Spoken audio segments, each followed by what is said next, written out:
Hello student, कैसे हैं आप सब। एक बार पुनः से कोचिंग क्लासेस पर स्वागत है। और क्लास 12 हिंदी में महत्वपूर्ण आज का टॉपिक है निबंध, वो भी कोरोना वायरस पर।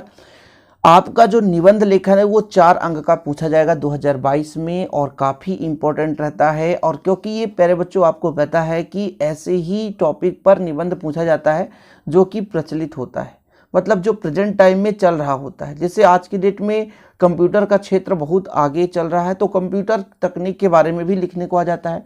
यदि पर्यावरण प्रदूषण है तो पर्यावरण प्रदूषण पर आ जाता है। और अभी तो फिलहाल में सबसे ज़्यादा कोरोना वायरस पर ही निबंध पूछा जा रहा है, अदर स्टेट में भी, एमपी बोर्ड में भी।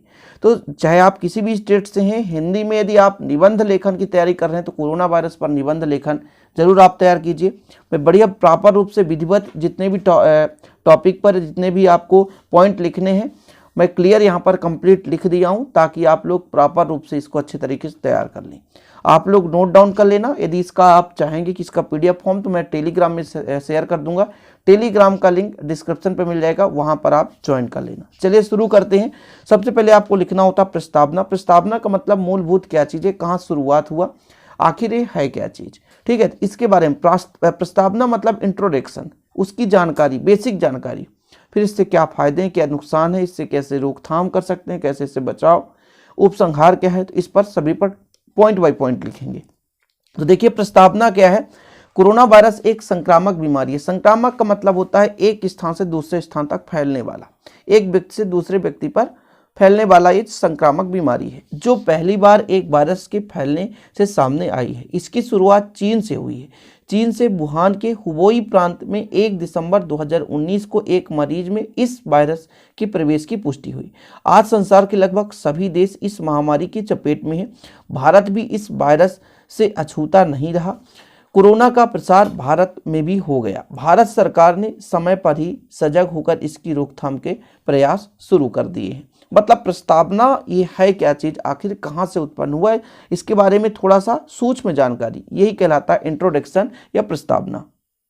जिस प्रकार से आप कहीं भी जाते हैं तो अपना इंट्रोडक्शन देते हैं एक प्रकार इंटरव्यू के रूप में, और अपनी सूक्ष्म जानकारी देते हैं कि हमारा जन्म कहाँ हुआ, हमारे माता पिता कौन है, हम क्या करते हैं, कहाँ तक पढ़े हैं, हम आगे क्या करना चाहते हैं। उसी प्रकार से ये कोरोना वायरस का यदि प्रस्तावना पूछा जा रहा है तो ये एक प्रकार की संक्रामक बीमारी है।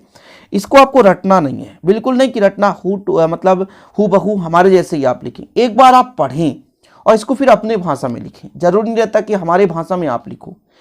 जो निबंध लेखन होता है वो आपके कौशल विकास को देखा जाता है, आपके मानसिक विकास को देखा जाता है कि आप अपने भाषा में कितना अच्छे से उसको लिख पा रहे हो। तो ये नहीं है कि आप किसी गाइड से उतार लो, 2 कॉपी कर दो, ठीक है। तो इसमें मेन चीजें आपको पता होना चाहिए कि चीन के वुहान के हुबेई प्रांत से 1 दिसंबर 2019 में एक मरीज पर प्रवेश वायरस पाया गया।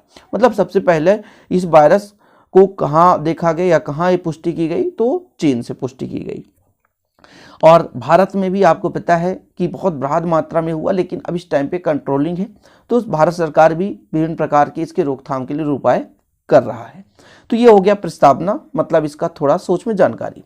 इसके बाद आपको महामारी के संक्रमण के लक्षण क्या है, कैसे आप पहचानते हैं कि संक्रमण किसी व्यक्ति को हो गया है। तो इस बीमारी से संक्रमित व्यक्ति में कुछ लक्षण प्रकट होने लगती, जैसे बुखार, हल्का बुखार आ जाना, खांसी, सांस लेने में तकलीफ। कभी कभी यह भी रोकने में ये देखने में आया कि संक्रमित व्यक्ति को कोई भी लक्षण नहीं, यहाँ पर आप लिख लें, तो यहाँ पर लिख लें देखने में, ठीक है।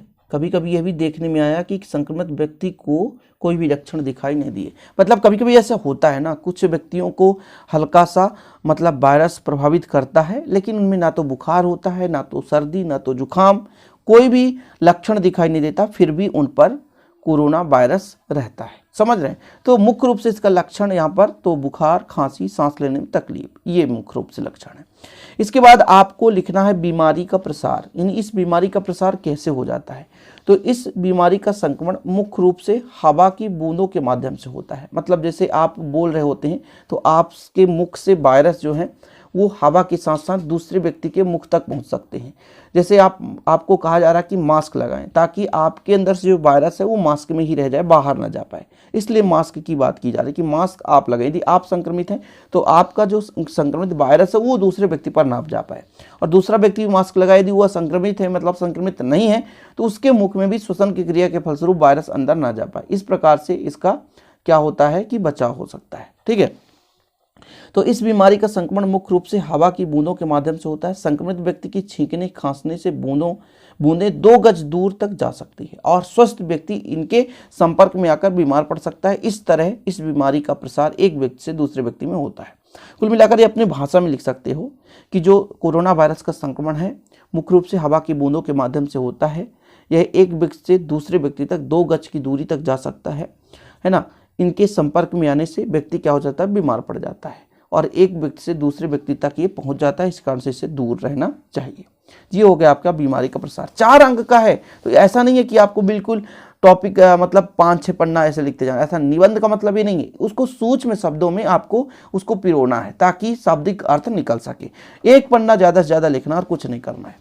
बीमारी से बचाव, बीमारी से बचाव कौन कौन से हैं, कौन कौन से उपाय भारत सरकार द्वारा चलाया जा रहा है आपको सबको पता है। आप हर जगह पोस्टर में लिखे देखेंगे, हॉस्पिटल में जाएंगे पहले आपको मिलेगा, या तो आप फ़ोन लगाते हैं तब पर भी आपको एक कोरोना वायरस का सुझाव दिया जाता है। तो इसके कौन कौन से सुझाव हैं, इसके बचाव के सहायक कौन कौन से हैं। साबुन और पानी से समय समय पर हाथ धोएं, मुंह नाक को अच्छी तरह ढकते हुए मास्क लगाएं। संक्रमण से बचने के लिए बाहर आने जाने पर तथा भीड़ वाले स्थानों पर जाने से बचें। बाहर निकलते समय किसी भी व्यक्ति से 2 गज की दूरी बनाए रखें। व्यक्ति को अपना स्वास्थ्य ठीक रखने के लिए नियमित व्यायाम, योग, आसन है, ठीक है, तथा घूमने का क्रम बनाए रखना चाहिए। मतलब आसन का मतलब ये होता है कि योग आसन करें और सैनिटाइजर का प्रयोग करना चाहिए। इस महामारी से बचाव के लिए टीका लगवाना चाहिए। वैक्सीन, कोविशील्ड, कोवैक्सीन, जो वैक्सीन लग रहा है उसको भी लगवाना चाहिए। तो बीमारी से बचाव की मतलब किस प्रकार से हम बचाव कर सकते हैं सबको पता है। समय समय पर हाथ धोएं, मास्क लगाएं, ठीक है, भीड़ भाड़ जगह पर ना रहें, हमेशा 2 गज की दूरी बनाए रखें और सैनिटाइजर का प्रयोग करते रहें। ठीक है, कभी भी घूमते भागते समय किसी व्यक्ति के पास गले न लगाएं, हाथ ना मिलाएं और अपने स्वास्थ्य को बनाए रखने के लिए व्यायाम वगैरह करते रहें। तो ये बीमारी के बचाव हैं। ऐसे ही लिखना है आपको, 2 कॉपी करना है, मतलब आप लोग 1-2 बार पढ़ लोगे, लिख लोगे तो आसानी से लिख सकते हो। इसके बाद आपका आता है कोविड-19 का मानव जीवन पर प्रभाव। क्या प्रभाव पड़ा है? इसके आने से मानव जीवन अस्त व्यस्त हो गया। सबको पता है बहुत सारे लोगों की नौकरियां चली गई हैं। जो प्राइवेट नौकरियां करते थे, जिनकी प्राइवेट नौकरी थी, वो भी छूट गई है। बहुत सारे बच्चे बेरोजगार हो गए हैं, जैसे युवा हैं जो बेरोजगार हो चुके हैं, रोजगार उनका छिन चुका है। ठीक है, कई प्रकार के लोगों को परेशानी झेलना पड़ा है। कई तो ऐसे व्यक्ति हुए हैं इस संकट में कि कई लोगों की मृत्यु भी हो गई है। समझ रहे हैं? तो कोविड-19 महामारी से आम आदमी भयग्रस्त हो गया, मतलब अंदर भय हो गया, डर सा पैदा हो गया। लोग आपस में, आर्थिक गतिविधियां रुक जाने से बेरोजगारी भी बढ़ गई है। लोग आपस में मिलने जुलने से सावधानी बरत रहे हैं। त्योहारों उत्सवों पर रोक लगने से मानव मन खिन्न हो गया है। यह देखा गया कि लोगों में चिड़चिड़ापन बढ़ रहा है। लोग इसे प्राकृतिक प्रकोप मानकर चल रहे हैं, इसलिए प्रकृति के क्रियाकलापों के प्रति लोगों की आस्था बढ़ी है। निष्कर्षतः कहा जा सकता है कि मानव जीवन अस्त व्यस्त हो गया है। वाकई में सही है। हर प्रकार के त्यौहार से एक मनोरंजन होता है, व्यक्ति का मनोबल जो थोड़ा सा हर्षित हो जाता है, और जैसे व्यक्ति एक दूसरे से मिलते हैं तो कम्युनिकेशन अच्छा बना रहता है, मानसिक तनाव नहीं रहता, सुख दुख बांट सकते हैं, लोग गले मिल सकते हैं, आपस में बैठकर खा पी सकते हैं।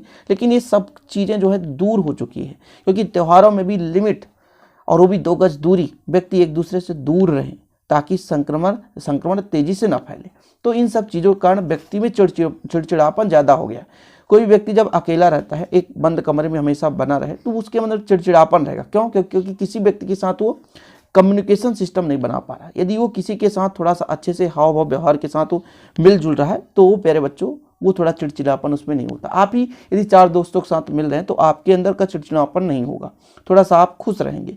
लेकिन वहीं पे यदि आप एक बंद कमरे में अंदर से आपको बिना काम के कोई ना कोई सोचता रहेगा चीज़ें, और चिड़चिड़ापन हो जाती है। तो ये कोविड-19 के मानव जीवन का प्रभाव है। इसके बाद लास्ट में इसका निष्कर्ष जो उपसंहार कहलाता है, इसको लिखना बहुत जरूरी है। विश्व के अन्य देशों के साथ साथ कोरोना ने भारत में भी जनजीवन अस्त व्यस्त कर दिया है। सामाजिक दूरी, मास्क आदि प्रारंभिक स्तर पर इसकी रोकथाम का उपचार है। उम्मीद की जा रही है कि इस वायरस का टीका लगने के बाद लोगों को इस महामारी से राहत मिल सकेगी। तो इस प्रकार आपको इतने पॉइंट लिखना है और इसका मैं फोटो टेलीग्राम में शेयर कर दूंगा, आप ज्वाइन कर लेना, पक्का आपको मिल जाएगा। चलिए प्यारे बच्चों, वीडियो पसंद आए तो लाइक करना ना भूलें, शेयर करें। मिलते हैं अगली वीडियो के साथ। जय हिंद, वंदे मातरम।